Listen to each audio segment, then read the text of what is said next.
Hello, ladies and gentlemen. I am O'Brien McMahon, and this is People Business.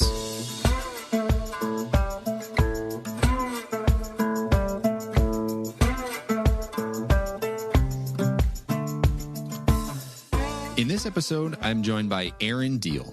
Erin is the founder of Improve It, a business that teaches soft and business skills through improv and improvisational comedy. She is the host and producer of a podcast called the Improve It Podcast, and she is the author of a new book called I See You, which is what we dive deep into in this conversation. Erin, as you will hear, was the second podcast guest I ever had. She was one of three people who volunteered to do the pilot episodes that launched this podcast almost 4 years ago. And she is a close friend of mine. She is great at what she does. She's very thoughtful in how she lives and works and runs her business. And her new book, I See You, is great for anybody who is trying to live their lives in a happier, healthier way. We talk about building mental health. And I think a lot of people struggle outside of going to a therapist with thinking about how to actually develop and build their mental health. And a lot of what she has in this book is really tracking her journey so you can see the practical application of taking stock of the life you have now, starting to change the story you tell yourself, starting to plan more purposefully, and starting to live from a happier, healthier place. I hope you enjoy it. I think it's relevant for all of us, definitely relevant for me. Without further ado, here is Erin Diehl. Erin Diehl, welcome back to the show. This is going to be a lot of fun. One, because I consider you to be a great friend. And two, because you are a very smart coach and individual. And three, because you were my second guest on this show. We're looping all the way back around. We're going all the way back. We're going to have a repeat here and another fun conversation. So anyone who hasn't listened to that, you are in for a treat. Erin was one of the funniest and most fun people I know. And so, Erin, welcome back. Oh my God. Thank you so much, Obi. I am very pumped to be here, number one. Number two, I am trying to make you laugh because this is not on video. So just know during that whole intro, I was doing weird things on video to O'Brien to try to make him laugh. And number three, I feel grateful to be back. Thanks for having me back on the show. Yeah, well, you told me a while ago that you were writing a book, and I was super excited for that. And as we talked about the first time, you are an improv coach, and you teach business skills by using improvisation. I was like, great, let's go with the improv book. And then your book, I See You, came out, and that's not necessarily the book you wrote. And so I've got the book in my hand here. You can hear it. Ooh! There we go. She sounds good. Crisp. She sounds good. It's crisp, yeah. Fresh off the press. Tell me, or tell the audience, what is this book and why did you decide to write this book? Yes. First of all, I want you to repeat this sound one more time. You know what that sounds like? Hours of typing to me. That sounds like hours of work. It sounds like hours of sitting at my computer. But that is so funny that you said that, because I also thought I was going to write an improv book.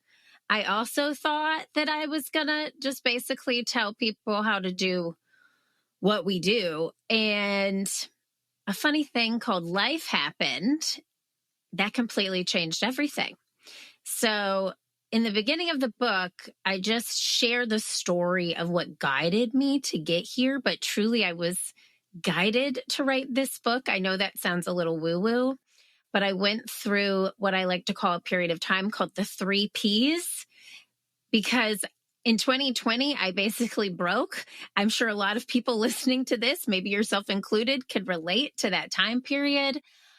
The first P I call during that 3 Ps period was pivoting. I was pivoting every single day, our completely in-person business to be completely virtual. I was people-pleasing because I lived a lifelong pattern of people-pleasing, but it reared its ugly head during that time because I was a new mom to a miracle baby boy who you know and is best friends with your child. And I was giving everything to him to my clients, to my team, to my mom who had just had a stroke. I was just giving and giving and giving to everyone except myself, which led me to the third P, which was pain. And it was chronic pain that was in my back that lasted for years. And that was, I didn't know at the time, but now I do know, due to the unprocessed emotions that I had gone through from years of IVF treatments, to the pivoting of our business, to almost losing my mother, to moving across the country. And so I took that period of time, the 3 Ps, and I went into what I like to call a healing cocoon. And during that time, I did a lot of meditating, a lot of therapy, a lot of journaling. I learned how to love myself again, and I learned how to come home to the truest, highest version of me. And this did not happen overnight. It took a lot of time. It took a lot of digging deep and digging through some stuff that probably wasn't exciting to go through. It wasn't. It was hard work and it was hard. And through that, I received guidance to write this book, to help other people truly love themselves first so that they can give to others. And in that, you transform into this magnetic, selfless, radically empathetic leader. And that's how I came to this book. And it truly wrote itself once the idea was formed. I love that. Not that you went through all of that. And as your friend, I got to kind of ride a little bit shotgun. And it's just, man, you did go through the ringer over the last couple of years. And it's great to see you do the work and come out the other side. And it's not like you've stepped out of the game, though. You know, I think that's one of the reasons I was really excited to have you back on is I really like this idea of us trying to optimize our lives, and not in the like life hacky type way, but in the like, let's really figure out what makes us happy. But then let's also go achieve some stuff, right? Like, let's be out in the world and do hard things and push ourselves to be better and grow, but in a way that is healthy, right? You're still running your business. You're still a great mom. You're still a great partner. You're still out in the community. Like, it's not like life has really slowed down for you. It's not like you were like, oh, I'm just going to go to Bali and become a yogi. Let's start off with kind of at the basics. I work with a coach who says all the time that life is an energy management problem. And you wrote that in your book as well. Tell me more about what that means to you, life as an energy management problem. Yeah. So I think the energy that we put out, all right, let me rephrase that. The energy that we receive from people is a direct correlation to the energy that we give. So I think if you live your life stressed, unhappy, and not seeing the good in a place of scarcity, that's what you're going to attract into your life. But if you live your life in abundance, and if you live your life knowing that you can see the good in yourself first, so then you can see the good in others, you will attract things to you that you could have never dreamed of. And I heard this on my podcast from one of our guests. His name is Simon Ong. He said that leaders do not manage people, they manage energy. And when he said that, I was like, oh my God, you're so right. So that in itself led me to believe that everything that I've been doing since day one as a leader was a direct correlation of the energy that I was giving out. And I realized that in order to attract the things that I wanted in life, it's an internal job. No coach, no mentor, no therapist is going to change that for you unless you believe yourself that you have the power to do things. It is an internal workflow that is an external showcase of the direct energy that you feel to yourself. So I want to unpack this a little bit, because on its face, that could sound a little like toxic positivity. right? Yeah. Like, well, you just have to be happy all the time. And if you're happy, then other people will be happy. And it's like, yeah, but we're all humans, and like life kicks you in the teeth sometimes and you feel sad sometimes. And so talk to me a little bit more, like explain what that energy looks like for you, like how you got your own internal energy. Because you also said that people pleasing was one of the problems. Yeah. And I totally. would never have accused you of being somebody who didn't bring positive energy to the world. So it's got to be more than just appearing positive on the outside. Can you explain that a little? Yes. And I talk about this in the book, like the hashtag culture of boss babe and hashtag toxic positivity. Like people talk about that because it is true. Because some people who put out this, believe in yourself motto on the Instagrams and the webs, they don't necessarily believe it themselves. And they have this unicorn and rainbows view of the world. What I'm talking about with energy is an intentional choice. It is an effort. It is an inside job. It's actually your career, your mind. And by the way, our mind and our brain are two separate things. Our brain is an organ. Our mind makes up every single cell of our body. And our mind affects not only the choices that we make, but it takes our toll on our limiting beliefs. Our mind is the thing that literally wakes us up every single day and says, I'm going to be good at this, or I'm going to suck at this. Because if you believe that you're going to be good, or you believe that you have a purpose, then you will actually achieve. And so I think a lot of the toxic positivity comes from people who on the surface seem positive, but they haven't done the internal work. And what this book helps you do is really set yourself up. The whole first part of the book is all about self-love, and it gives you these tangible tips and tricks to help you put practices and habits in place that will guide you to become the highest version of yourself, and also think through things that you may not have connected the dots on, because our mind not only dictates how we feel internally, it also is the number one thing that causes disease. So when we believe that we aren't great in our bodies, when we believe and we have negative thoughts, or we don't express the voice that's ruminating in our head clearly, it can foster itself into physical pain, which is what happened for me. And which is why I feel so strongly about helping people see who they truly are, because you can't help other people unless you've done that work first. So could you share some examples? Like, how did you do that work to recognize things that were going on? And then what did the energy correction work look like? Yeah.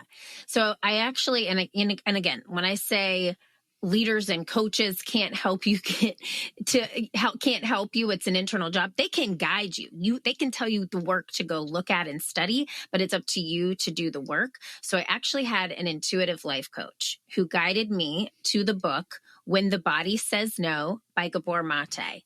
And he is a researcher. He is a scientist who studies the emotional toll that unprocessed emotions create on our body. And I will never forget when I read this book, I was coming home on a keynote flight, a red-eye flight from a keynote that did not go well, by the way. And I was like, I'm going to use this flight to read this book. I read the entire thing on the plane.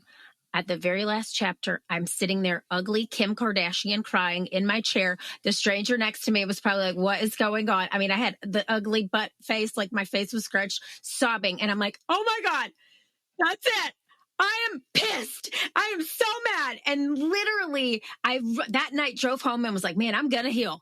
I'm going to heal myself. Oh, wait till tomorrow. I'm going to wake up and I'm going to get through this anger, and I'm going to get through every single thing that I had that pissed me off over the past 5 years, and I'm going to be healed tomorrow. Well, here's the funny part about that. That next morning, I went on a run, and I bent over in my shower after I went back from this run, did not stretch. And I literally threw out my lower back. It was my upper back that was causing chronic pain. And I could not move. I'm telling you, I was laid out on my floor in the bathroom. My husband, John, came in and I was like, I broken. I'm broken. And so that was the catalyst for me to do what I call Marie Kondo my brain. So if you don't know who Marie Kondo is, she is this amazing woman who has a television show on Netflix, also has a book, but she goes into people's homes and she helps them unclutter their lives. And so she'll go into drawers and she'll say, okay, does this item spark joy? If it doesn't, you tell that item, thank you, and you get rid of it. And I looked at my brain as this very cluttered closet with all these different drawers filled with emotion. So like my IVF journey, my mom's stroke, the fact I was going through some postpartum I didn't even realize I was going through.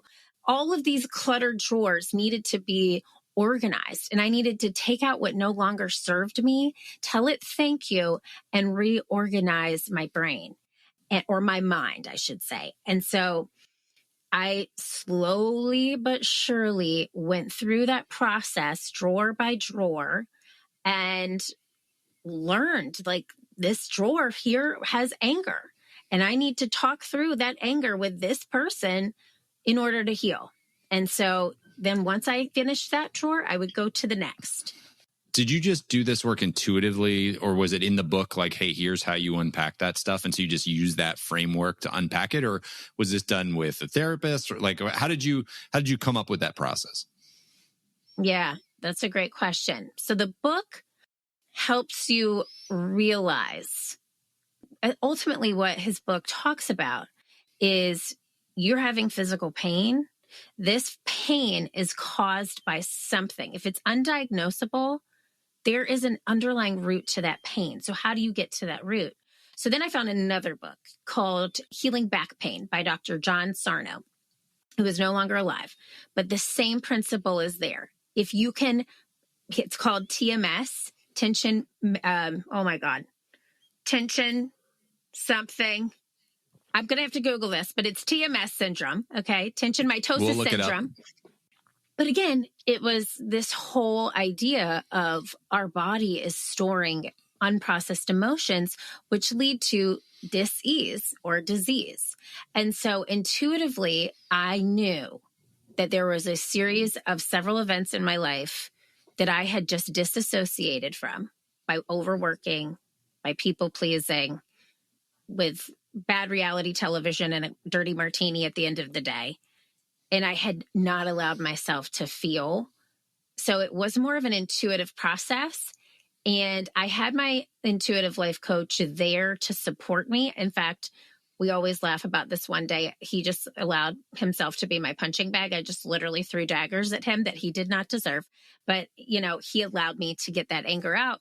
And I will tell you, even though I'm a very social person, when I was going through that time, which was probably about 6 or 7 weeks, I did not want to be social. I did what I had to do, but I was very much behind the scenes processing and healing.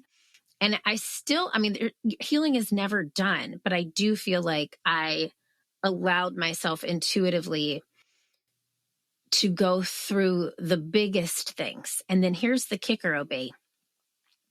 About 4 months after I had processed everything, the pain vanished. It went away. And I had just on its blood own work. Yeah. X-rays. I had chiropractors. I had physical therapists. None of them could diagnose it. It was just like, okay, you need to stretch more. And it was pain that caused me to clench my fists at the end of the night or the end of the day while I was laying in bed in tears because I did not have the source of this pain. There was no explanation. And after I felt like I had finally aligned myself in what I like to call the 3 Ps remix, a life filled with purpose, priorities, and peace, the pain went away. Reading your book, knowing your story, and then having some other conversations, this topic is of interest to me because I don't have back pain, but I've had neck pain for about the last 10 plus years. I see a great acupuncturist, which I was not a believer in acupuncture until I met Dr. Alan King in Chicago. And he is doing some heavy demolition on my neck, scap, trap, whole area. And I took some pride in him telling me the other day that there were no more invasive tools in his toolbox than what he was using on me. And it is working. But one of the conversations that he and I have had is like, if you don't get your mental health under control, this will come back. Like, this is where your body carries the stress. And if you don't figure out why this is happening, you're not going to be able to keep it away forever. Like, it's going to come back, because when you're asleep or when you're not paying attention, you're going to be tense. And that's where the tension is going to be held, is in your neck and in your shoulders. So this is work that has been building up in me over the last decade, and is something that I'm paying attention to now as well. Can I add to that really quick, Obi? Because I got to tell you, listen to that. Listen to that. That is an amazing physician, because I will tell you what took me through this journey was not only my intuitive coach handing me this book, but a chiropractor who said to me the very first time we met, "What's your mental health like? What's been going on in your life the past 3 years?" And then literally, when I started naming all the things, I just went through like 4 years of IVF, had a miracle baby boy. Then my business imploded because of the pandemic. My mom almost died and had a stroke. And then I moved across the country. I'm fine. And he's like, "Do you have a therapist?" I was like, "No, I don't." And so that was the eye opener for me, number one. Number two, I want to say something to you about your neck and your shoulders. There's a very spiritual meaning behind where the pain is in your body. And so I don't know specific to the neck. I do have a book. I can look it up and share with you after this. But to the shoulders, that's where mine was. If you think about your shoulders, like you carry things on your shoulders. Like when you pick up something heavy, it's usually a box, you put it on your shoulders. So the spiritual side of having pain in your shoulders is that you're carrying the weight of something that you shouldn't be carrying. And that to me resonates. Yeah. And so that was like the catalyst for me. And once I realized that, I was like, wow. And your right shoulder, I don't know what side it is for you, but mine was more in my right shoulder. And your right shoulder is my dominant hand. So like if you're carrying that weight with your dominant hand. Mine's left dominant hand. Okay. So you're carrying the weight of something that is not yours. And so you have to go through those emotions to release that. And so long of the short, once I had done this healing, literally through a meditation, I was guided. And I will not get into that story because it is a long story and it's beautiful. But I was literally guided to write this book so people could understand that, just that right there, so that they could take better care. They could take preventative care. They shouldn't have to go to the they should go to the acupuncturist every month for a tune-up. Like, don't wait for the car to break down. Get a tune-up every single month. And it doesn't have to cost money, but doing things for yourself so that you have the energy to give to your team, so that you can attract the people into your organization and into your life that fit the energy that you want to give the world. And I think just all of it, really what you're saying and what like I'm saying about pain, a lot of people, it took me 40 years to realize, and I'm very blessed. Luckily, I'd never had chronic pain up until this point. But as we age, pain exists because as we age, we've gone through a lot of emotional traumas that we probably haven't processed. Well, and I'll say too, because this was an interesting realization that I had, because I talk with a leadership coach and he talks about facing the acute pain so you avoid the chronic pain. Yeah. And there are things that you can choose to do that are really uncomfortable, right? A really hard workout, right? Choosing that acute pain over and over again relieves the chronic pain of disease and injury and physical breakdown as you get older. But especially as a guy, I will just speak to my experience. Like, I've had this tightness in my neck and shoulder for a decade, as I said, and I would never have called it pain before a few years ago. I would just be like, oh yeah, I get this tightness. It's, kind of this nagging thing, but I would never say pain. Like, oh no, I'm not in pain. I can do, because there's like I don't know what it is, but there's this thing of like, well, pain is something you like can't deal with. Whereas like, I can deal with this. I can shoulder this, again, back to carry this load. But I think recognizing that the nagging, that's what we're talking about. You don't have to like throw your back out to be in pain. This can be like whatever that thing is that like kind of nags you or like just acts up from time to time. Like we're also talking about that stuff. Yes. Yes. And it's like if you're in a conversation and you think about your neck or your shoulders, that's the nagging thing. And that, you shouldn't have to sit here and think about that, right? Like you should, but because it's nagging, it is your body's way of screaming to you, there's something that you need to process.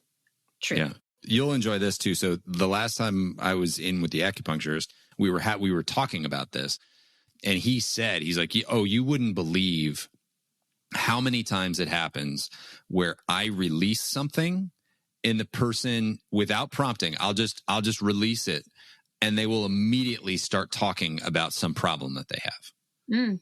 And it's like, that's where they store that problem. If it's anger, like they'll immediately talk about the person they're angry about.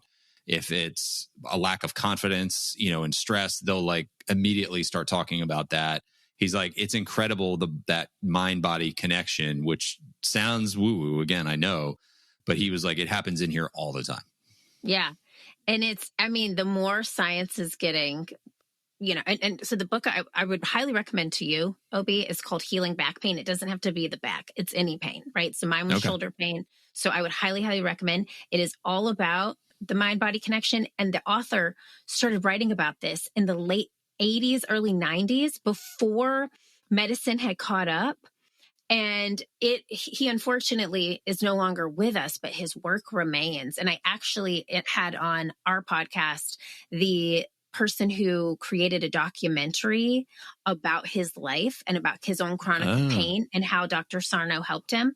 And it was a fantastic interview. Yeah, because he knew Sarno, and literally Sarno has affected so many people because of this tension mitosis syndrome, helping people reframe the pain, but also process the emotions behind it. It is an incredible study. And I think science is hopefully catching up. I have a lot of friends I live in Charleston, who are doctors. And I've said to them, I'm like, literally, like there's nothing your staff could have done for me. This was an internal job.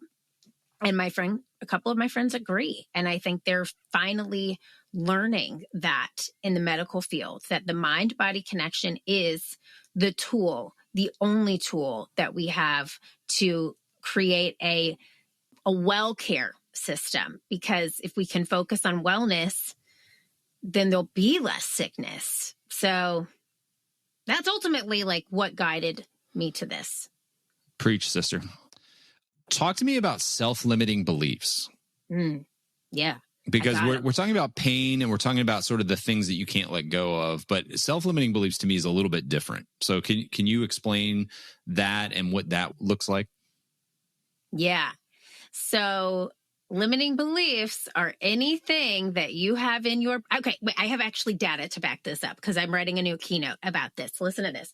Okay, according to a study by the National Science Foundation in 2005, we think 50,000 to 80,000 thoughts per day, which essentially creates what we call a thought worm. So these form into a sentence or a structure of a couple of words put together. And of those 50 to 80,000 thoughts, 6,200 of them become thought worms.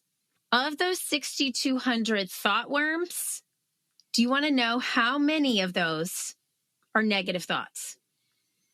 Guess a percentage. I'm going to go 65 to 70. 80% are negative thoughts. And literally, research has found that of those 80% of negative thoughts, we are repeating the same thoughts 95% of the time. So literally, when we think negative thoughts, when we have these limiting beliefs, we are setting ourselves up for what I like to call a scarcity statement. and living in a life of scarcity. We're saying, I am not blank. For me, that limiting belief is I am not worthy. I literally started thinking that when I was 8 years old because I moved. I had to move a lot as a kid. So that was a limiting belief that started in my childhood. And eventually I had to change that. I am not worthy. I had to drop that knot and say, I am worthy, or I wouldn't be sitting here talking to you. It is truly, again, this goes back to the mind. The mind is not any specific organ in our body. It's every cell that makes up who we are as a human being. So when we tell our mind, oh, I shouldn't be on this podcast. I don't know what I'm talking about. Oh God, like, why am I sitting here talking to Opie? Why does he want to talk to me? I'm going to show up with that ringing through my head 95% of the time. When I'm like, no, I freaking deserve to sit right here. I've done the work. I've worked on myself. I've written a book about it. I should sit right here and talk to my good friend and help people. Like, that is what changes the I am not worthy to the I am worthy. And that for me is what this book also is about, because I want people to be able to do that and give them tools to do that. And I've used improv as a teaching tool for years. And so I have an activity in there that really helps you do that. And it's called New Choice, and it's super easy. And I want to help. Can I do it with you, OB? Can we do a therapizing session through your own limiting beliefs? What would you say your limiting belief is? Here's some therapizing. Okay. What is your strongest limiting belief? So it's funny that, I mean, it's not funny that you asked this. I knew you were coming on the show today, but the life is one great coincidence. And I work with a personal coach as well who helps me in all facets of my life, but we are specifically talking about work right now. And my homework, my productive action for next week is to write out all of the self-limiting beliefs that I have around my work. So I literally over the weekend sat down and put together like 12 or 15 of these sentences. But I think what you're asking is if I can distill all that down to what at the core are the things that are my main limiting beliefs. It's a little different than not being worthy. Although it has a flavor of that, it's being a failure or not being good enough. Okay. So I'm not good enough. Yeah. Would you say? Okay. Yeah. So when you feel that thought come, this is a game that we use in improv called New Choice, but I have flipped it so that it helps you with negative belief or limiting beliefs. And The good news is you don't need a stage or a scene partner, because your scene partner is your mind. That was your mind being blown. Okay, here it is. This is how it works. Had to throw that in there. All right. I was waiting for this part of the podcast.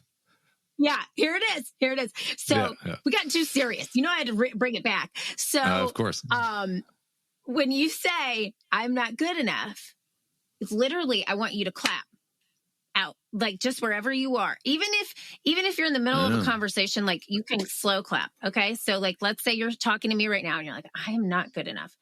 You clap. Okay. It's going to take you out of the present moment for a minute, but you're going to forgive yourself, because the first step in all of this is like, look, I'm a human being. I don't have to be perfect and not have limiting beliefs all the time, because we know from the National Science Foundation that I'm going to have them 80% of the time. And this is normal. So you're going to say, I forgive myself. And then in that moment, you're going to reframe it to a just more kinder thought. It doesn't have to be this isn't positive toxicity. This is, I'm going to be kind to myself. So instead of I'm not good enough, you could say, I am worthy. I am awesome. I am a great relationship builder. I am an awesome podcast host. Whatever that reframing is for whatever's happening in that moment. Because the more you affirm, the more your body gets the signal. The more positive input you put, the better your body feels. And then when you can have your thoughts affect the words that you say, it's going to affect the actions that you put out into the world. And if everybody did that, I mean, what a freaking world we live in. Amen.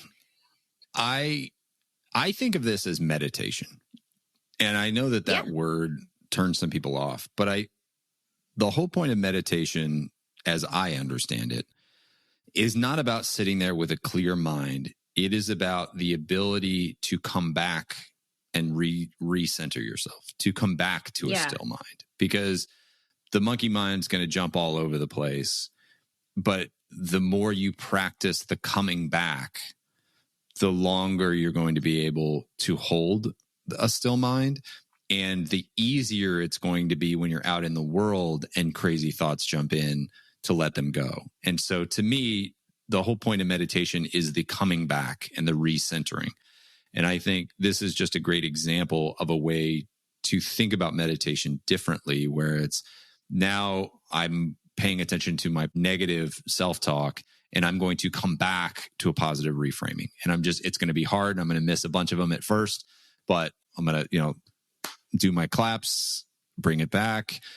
The next time I'll catch it a little faster. The next time I'll catch it a little faster. And before you know, you're actually carving new grooves in your brain. And this becomes stuff that is much easier for you to do. I've noticed that at work, I do sales and we only get so many opportunities per year, and they're bigger opportunities. And when we lose a client or when we miss a new opportunity, it's a big deal. I'm 100% commission in my role. And so if a client leaves or I miss an opportunity, that's income I don't get, or that goes away.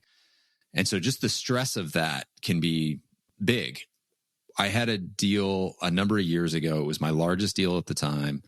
And we screwed something up. It was a service issue. There was a new leader involved that hadn't hired us. I went in and I fell on the sword and I said, look, we are going to do everything we can to make this better. We switched the team out. We did everything we could, got to a great place, but the new leader decided, you know what, it's time to go look for a new partner. And they moved to somebody that they wanted to pick. I don't blame them for it. It was the decision they wanted to make, but it really rocked me. And I remember sitting there, and after about 90 minutes of just kind of like wallowing in it, I had the thought that, like, would I take this again? If you were to say, hey, here's a deal, it's a big deal, you can have it for 5 years, and then it's going to go away, would I take it? And the answer is 100% every time. Give me as many of them as you can. I would take it as many times as you'd give it to me. And so I reframed it and said, I'm grateful for the opportunity to have worked with this client. I learned a ton. It came at a pivotal time, which helped me in my life personally. I was able to do some great things with the income I got from that account. I worked with some great people. As I said, I learned the great lessons. And so as soon as I realized that, a lot of that, almost all of the sort of negative feelings that I was actually, physically had running through my body, like a lot of that went away. Now, I was still upset that I lost the account, but it wasn't affecting me in the same way. And I've tried to practice that on an ongoing basis anytime something doesn't happen. And it's hard, and I'm not always good at it, but it's that meditation of coming back to the thought you want to have versus whatever is the initial triggering thought that pops into your head. So apologies for that long tangent, but I just want to reinforce that, because it's not just about doing the clapping exercise. Like, you can do this in a lot of different parts of your life. Any part of your life that has you torqued out of position, you can do this sort of recentering exercise to get yourself back to a more positive state of mind. 1,000%. I could go down a whole other rabbit hole, but I'm not, because I want to stay on this. I will tell you, though, meditation saved my life. And this is a form of meditation, but meditation and a mindfulness practice is literally what keeps me going. It's a tool I use every single day. And if I don't, I'm off, like significantly off. It really changed my life in so many ways. In fact, it's the reason that I wrote this book, because while meditating, I got a download that this was the book that needed to be written, and it needed to be written now. And because of that, we created a meditation album that's built in conjunction with a lot of the principles of the book. And we priced it at $11.11 because that's angel numbers. But also, it truly, we have a free one online. Like, just meditate. It doesn't have to be ours. It could be any meditation, But guided meditation is one of the ways that I encourage people to get started, and start with 5 minutes, and then start after you do a 5-minute meditation, increase it to 7, then go to 10. But for me, meditation is a must have on a daily basis, because I can feel the way that I show up as a mom. I can feel the way that I show up as a leader, as a partner to my clients, be completely different if I haven't given that time to myself to be clear on what it is that I'm here to do. And once I have that clarity, because the difference between prayer and meditation is you are receiving. Prayer, you are asking. So, I mean, both are great. But for me, meditation is this openness and willingness to receive, so that I am working in alignment with my assignment here on earth. And that is New Choice. That activity is a perfect way to help you get started. I love that. I love that. Thank you. I want to pivot the conversation here a little bit. And again, it kind of goes back actually to the comment I made at the beginning around toxic positivity. And this isn't all about just being sunshine and rainbows all the time. I loved reading in the book your thoughts around the statement, if you love what you do, you'll never work a day in your life. Can you share your sentiment on that quote? Yeah. And I love that part too, because I was like, listen, I've heard this from a lot of people. So it's like, okay, like, let's just say your perfect day. Like let's name it. What is work that you love? Like, let's say for somebody, it's like owning a tiki hut on the beaches of Hawaii, and your commute to work is a walk in the sand, and it's glorious. And all you do is like sell amazing drinks and like rent jet skis to people, and you're happy and blissful. And that's like the dream for you. All of that can come crashing down on, this beautiful island you've created for yourself, Hallelujah Island, when there's a storm and you have to pack everything up and move all of your stuff to shelter, and you lose half of your tiki hut in the storm itself. That's not, when you're re-putting that back together, that's not going to be work that you love, right? There's always going to be things about your job that you don't love to do. But it is creating within the role that you have things that you love to do, being excited about those things in particular, and then attracting more of those things into your life. So it starts with being clear on what it is that you want, but you definitely, like, I have a job that I've created for myself that I love. But there are parts of my job, like the days I have to work in my spreadsheets and the days I have to do accounting work, the days that I have to get on the damn phone with GoDaddy, our internet service provider. Those are the days I want to just burn it all down, because I'm like, this is not what I love to do. But I will tell you that I love this part of my job, talking to you. I love standing on stage. I love facilitating workshops. I love connecting with people. And it's because I know that these things exist that it allows me to find some type of joy in the work that I have to do in order to do this. So I can't remember what chapter that we talk about that in. I'm trying to think what it is, but it is literally identifying your favorite things, creating a life that you like, a job that you like to do, and trying to bring more of those things into your day to day, and celebrating them when you get to do the things that bring you joy. So I love that. And I agree. And again, with the coach I'm working with, that is literally the work that we are doing right now on me. I am looking to actually hire somebody to join me, create a little team for myself, and take the things that drain my energy and that I'm not good at, while I can then go focus on the things that I am good at. So I have the ability in my position to do that. You are an entrepreneur. You can craft. I mean, yes, you have to do the accounting work because you're the owner of the business, but you can craft your job kind of the way you want to. Not everybody can, or at least it feels like not everybody can, right? Like, some people show up and they're like, no, this is the work you have to do. If you don't like it, go somewhere else. So what advice do you have for those folks to actually start to do this kind of a thing when they feel so stuck? Yeah. So I created something called the Ideal Day, and it is a pun on my last name. Okay. So it's your ideal day. You have to know what it is that you love to do first to understand how to bring more of it into your life. So it's literally a guided activity that helps you think about, where am I when I wake up? Who am I with? What do I smell?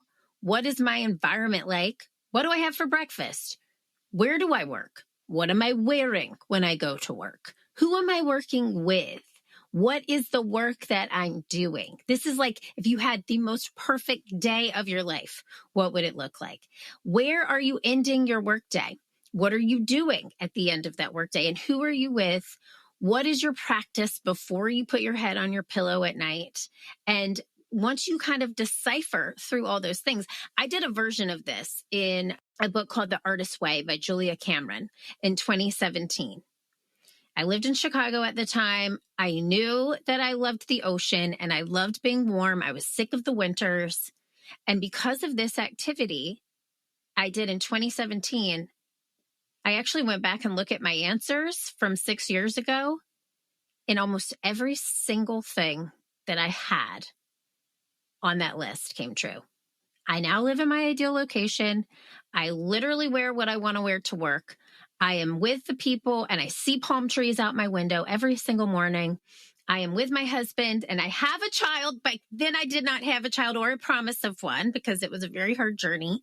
I am with my dog and I have literally the day that I want every single day. Now, are there bumps and bruises in those days? Absolutely. There's poop I got to do later today I do not want to do. However, because I'm super clear on the bigger picture, it makes the minutia things that aren't so great be okay. And like you said, Obi, when you get to a place that you can outsource them, you can outsource them. And if you're in a spot where you can't, how can you find more meaning in those things? By using this ideal day strategy, the overarching theme of your day will feel more positive, and it'll make those moments of things that you don't enjoy doing more memorable and also more palatable, because you'll have more of what you want. But if you don't know what you want, if you're not clear, you're not going to create it. I love it. I just amen all the way through this podcast. So I get made fun of. I don't know. I have had plenty of people comment to me that I'm just not as introspective as you are, or, you know, I don't think like that. And I know that I can be, I'm on the more extreme edge of introspective to the point of it becoming a weakness at times, right? Our strengths become our weaknesses. I can overthink things. That's fine. Working to address that. I don't encourage people to be like me because I think it's great that we're all different. But to your point, I really do believe and have found that if you want something, you have to do the work. And oftentimes in our society, like what that work looks like for yourself is sitting down and writing down, what do I want? What's getting in the way? What do I love? What do I believe about this? And then like starting to orient your behavior in that direction. And I don't see that happening very often, but when it does, it has a really profound impact. Now, I did something very similar when I was coming out of school. I wrote down a list of everything I wanted in my career job. And then I put a list together of everywhere that I thought I could get that, starting with where I could make the most money. Because I was like, I don't know what I want to do. So why don't I create what I want and then like rank order it from like most earning potential to least. And so I started to go down the list and I found that like the top two in there, I did not enjoy. And then all of a sudden, serendipitously, this opportunity at Lockton came about. I interviewed for it. I was like, yeah, you know, this sounds pretty good. And I got into it. And lo and behold, I had never thought about getting into insurance.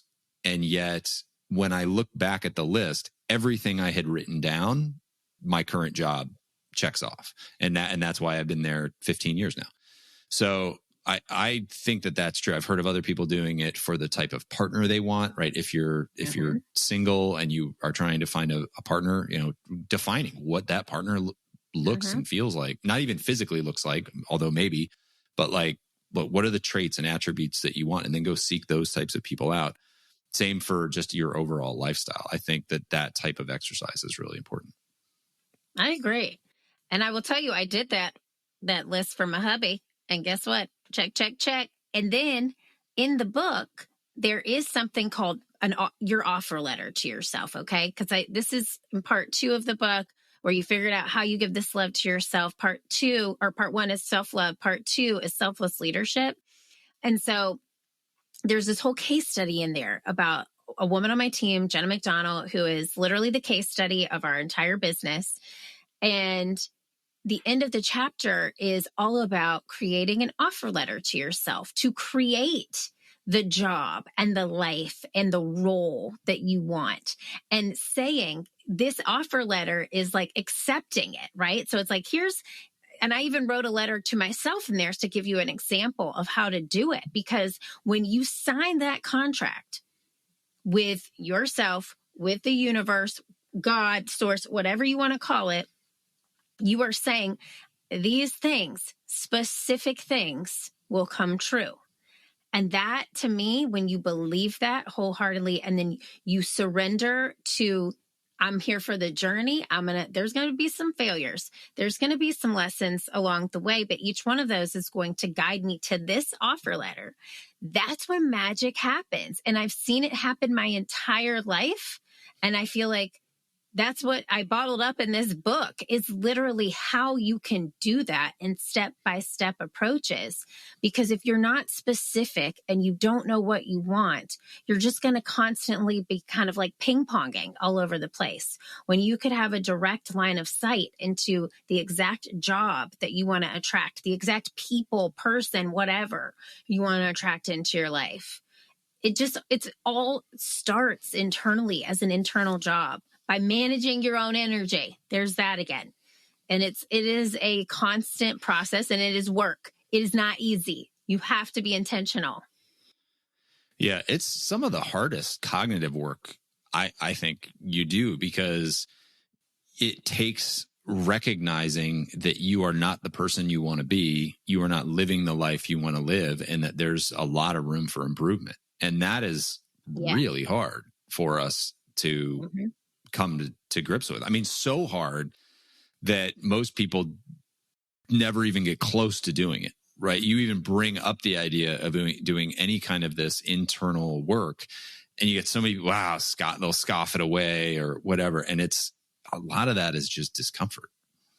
Oh yeah. I mean, and that's, to me, I don't judge those people, because they're going to have to reach a point in their own life where they break, and they have to, like, for me, that break came in 2020. Like, I broke. Like, I was on my knees, literally screaming to the world, I cannot take another thing. Like, do not give me anything else. I cannot take it. And it was like, there's just no way to go but up. So a lot of people coast through life, and you know, I'm going to use this analogy. It's kind of like I was sleepwalking. I'll speak for myself, through life. And when I finally sat down and woke up to myself, I started to see myself differently. Therefore, I started to see others differently. Therefore, the environment and the things that were around me were different, and for the better. And that, to me, took a rock bottom to sort of get to that place. And it might not take that for somebody else, but that was my truth and my journey. And so if somebody scoffs at it, you may not have had enough life experience yet to want to do this work. I truly believe that we're all here to learn lessons. And so every person has a different set of lessons that they have to learn. And for me, I know one of those is resilience, because it's happened time and time again. And it's like, now I trust myself so much. Like, I know when I get knocked down, I'm going to claw my way back out of that. And I'm going to do the work to get out of it that I need to do, because I now know how to do that. And I didn't know how to do that for a really long time, because I really truly had a blessed life. and I tell this to my therapist, like, I don't really necessarily have a lot of childhood trauma. My trauma all happened in the past 7 to 8 years. Like, truly.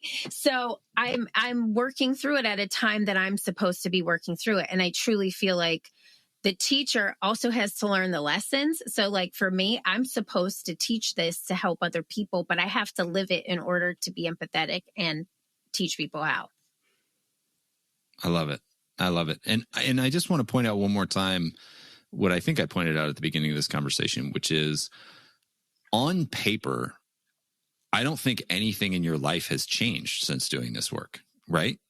You have a new book out, but like you're still running your same business. You are still living in the same place. You're still married to the same person, still mom. Like you're on paper, like it's not like you sold everything and like totally reinvented yourself in some new career or anything like that. It's just the energy. You talk about, again, energy management problem. The energy that you bring to life has totally changed a 180. And that has changed how you approach and how you feel about doing the current list of things that you're doing. That's it. Is that and that's fair? Absolutely right. That's so fair. I think the on paper has remained the same, but my soul is completely different. Or actually, I would say my soul had a homecoming. I am the most myself I've ever been. That's I love it. that. That's it. I think that's fantastic. And I think it's important. It's hard for people to understand what that's like because we only see the outside stuff. And so it's like, oh man, they had cancer and quit their job and did what they always wanted to do. And like, look at how great that is. But like what we don't see or celebrate as much is, oh, that person had a big thing happen to them and they are still doing the thing that they were always doing, but now they just have so much more appreciation for life and they're just so much happier to be above ground every day. Right. Like we don't see that. It's harder to see. And so it's harder to celebrate. But I would argue that is more important than upending your life to like do the like win the lottery thing that you always wanted to do. It's if you can't enjoy the thing you're doing now, you're not going to enjoy it with more money or more time or more fill in the blank. Yeah. And it's going back to that definition of what is it that you want and what does success mean to you? And for me, you could look at my P&L report right now and I would not be deemed successful this year. Let me just say that. Okay.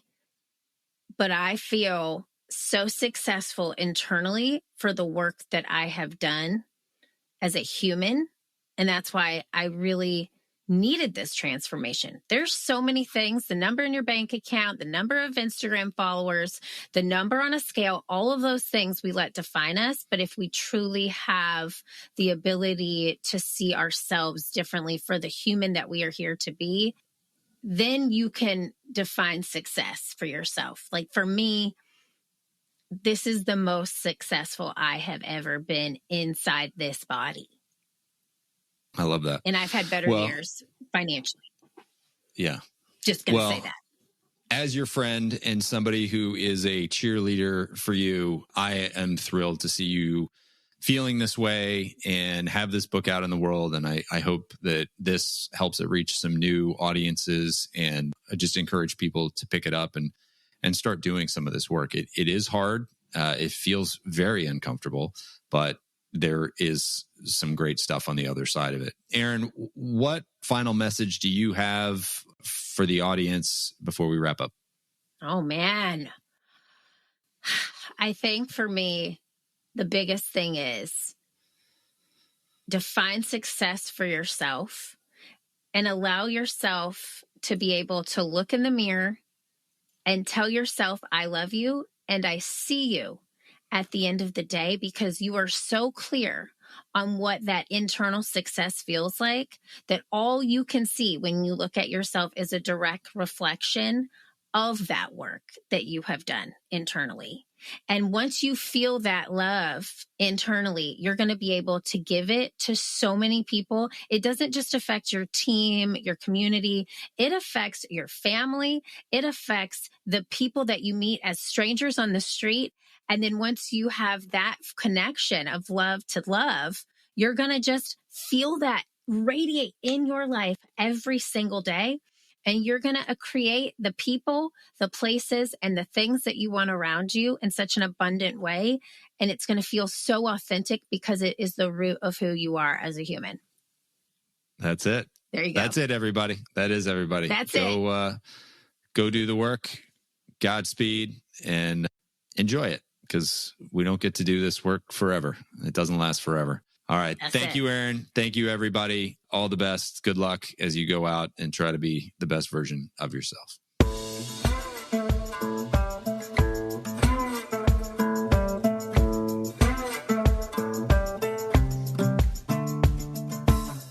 Hey folks, one last thing before you go. If you enjoyed the episode, make sure to hit subscribe so you can stay up to date with future guests. That's it. Thanks for coming. Go make the most of your business and the people in it.